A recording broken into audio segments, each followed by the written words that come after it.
புனிதர் யூப்ரெசியா எழுவத்திங்கள். இவர் புனிதர் யூப்ரெசியா எழுவத்திங்கள் அல்லது புனிதர் யூப்ரெசியா என்று அழைக்கப்படுகின்ற இப்புனிதர் கத்தோலிக்க திருச்சபையில் சீரோ மலபார் வழிபாட்டு முறையை சார்ந்தவர் ஆவார். 1887 அக்டோபர் மாதம் 17 இந்தியாவின் கேரள மாநிலத்தில் திரிசூர் மாவட்டத்தின் காட்டூர் என்னும் ஊரில் உள்ள சீரோ மலபார் கத்தோலிக்க நஸ்ரானி குடும்பத்தில் பிறந்த யூப்ரெசியா அம்மாவுக்கு திருமுழுக்கின் போது வழங்கப்பட்ட பெயர் ரோஸ் எழுவத்திங்கள் என்பதாகும். இவருடைய தந்தையின் பெயர் சேர்ப்புக்காரன் அந்தோணி ஆகும். தாயார் குஞ்சத்தி என்பார். ரோஸின் தாய் அன்னை மரியாளின் மீது மிகுந்த பக்தி கொண்டவர். இவருடைய பக்தி வாழ்க்கை ரோஸின் வாழ்க்கையிலும் பெரிய தாக்கத்தை கொண்டு வந்தது.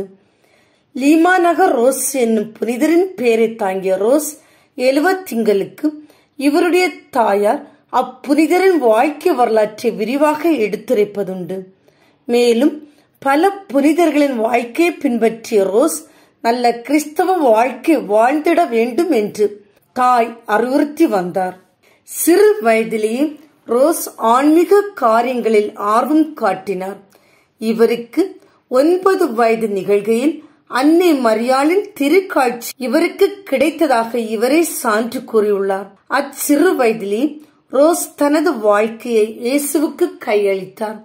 ரோஸின் தந்தை அந்தோணி தன் மகளுக்கு திருமணம் செய்து வைக்க எண்ணிய போது ரோஸ் அவரிடத்தில் தாம் ஒரு கன்னிகையாக துறவற சபையில் சேர விரும்புவதாக கூறினார். கடவுளை நோக்கி உருக்கமாக வேண்டினார். அப்போது ரோஸின் தங்கை நோய்வாய்ப்பட்டு இறந்தார். இப்பின்னணியில் அந்தோணியின் மனமும் மாறியது. இவர் தம் மகள் ரோஸ் கன்னியாக துறவரம் புக இசைவு அளித்தார். ரோஸை அழைத்துக் கொண்டு அந்தோணி கூனமாவு ஊரில் இருந்த கார்மேல் அன்னை கன்னியர் மடம் சென்று சேர்த்தார். அங்கு ரோஸ் துறவியாக வாழத் தொடங்கினார். ஆனால் இவர் நோயினால் துன்புற்றார். எனவே பிற கன்னியர் இவரை வீட்டிற்கு அனுப்பிவிட எண்ணினார்கள். அப்போது ரோஸுக்கு இயேசு, மரியா, யோசேப் ஆகியோர் திரு குடும்பமாக காட்சியளித்து ரோஸின் நோயை குணப்படுத்தினர். இது பற்றியும் ரோஸ் சான்று புகழ்ந்துள்ளார்.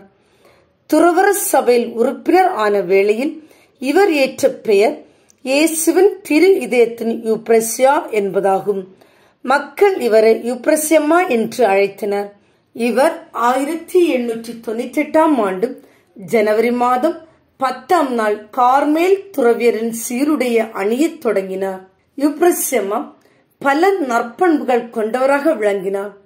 தாழ்ச்சி, பொறுமை, அன்பு, ஒருத்தல், புனித வாழ்க்கையில் ஆர்வம் போன்றவற்றை கொண்டிருந்தார்.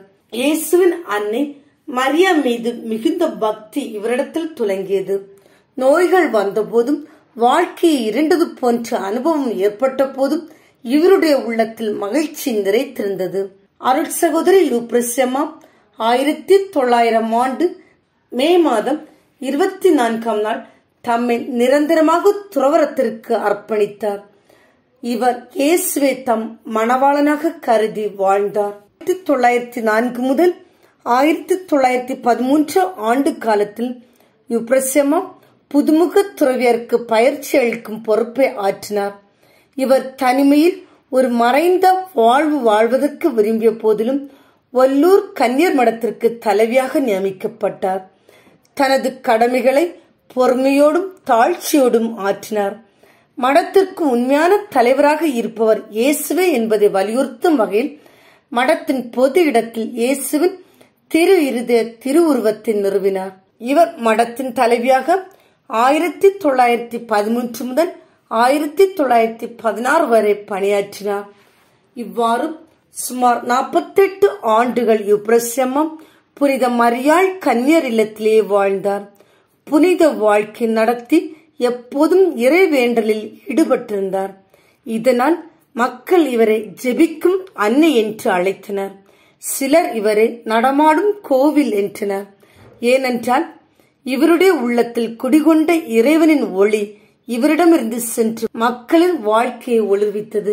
கன்னியர் மடம் புகுந்த நாளிலிருந்து யூப்ரசி அம்மாவுக்கு வழிகாட்டியாக இருந்தவர் ஆயர் மார்ஜான் மேனச்சேரி என்பவர்.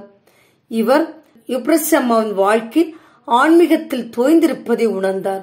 எனவே யூப்ரசியா தமது ஆன்ம அனுபவங்கள் அனைத்தையும் அப்படியே தமக்கு எழுதி அனுப்பும்படி கேட்டுக்கொண்டார்.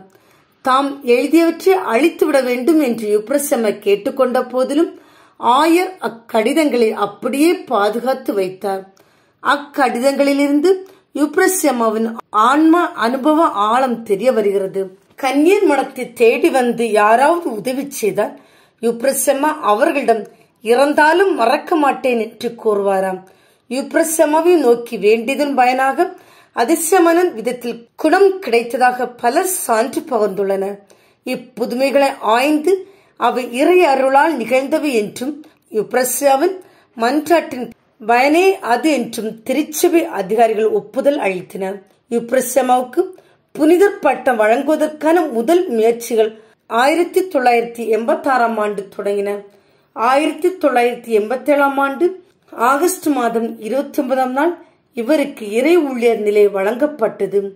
தாமஸ் தரகன் என்பவருடைய உடலிலிருந்து ஒரு புற்றுநோய் கட்டி அற்புதமான மறைந்தது பற்றிய தகவல் ரோம் நகருக்கு அனுப்பப்பட்டது. திருத்தந்தை 16ஆம் பெனடிக்ட் அளித்த ஆணையின்படி கர்தினால் வர்க்கி விதயத்தில் யூப்ரசி அம்மாவுக்கு அருளாளர் பட்டம் வழங்கினார். அந்நிகழ்ச்சி திருசூர் பகுதியில் ஒல்லூரில் புனித அந்தோனியார் கோவிலில் நிகழ்ந்தது. 2014 ஆண்டு ஏப்ரல் மாதம் 23ஆம் நாள் கிறிஸ்து அரசர் பெருவிழாவின் போது திருத்தந்தை பிரான்சிஸ் யூப்ரசி அம்மாவுக்கு புனிதர் பட்டம் வழங்கினார். அச்சிறப்பு நிகழ்ச்சி வத்திக்கான் நகரில் தூய பேதுரு பெருங்கோவில் சதுக்கத்தில் நிகழ்ந்தது. இடைவிடாத ஜெபத்தால் இறைவனுக்காக வாழ்ந்து புனிதையாக உயர்ந்த இப்புனிதரை போன்று நாமும் இடைவிடாது ஜெபிப்போம். தாழ்ச்சியோடும் பொறுமையோடும் அன்போடும் வாழ்வோம். அதன் வழியாக இறை அருளை நிறைவாய் பெறுவோம். தூய யூப்ரசி அம்மா எங்களுக்காக வேண்டிக் கொள்ளும்.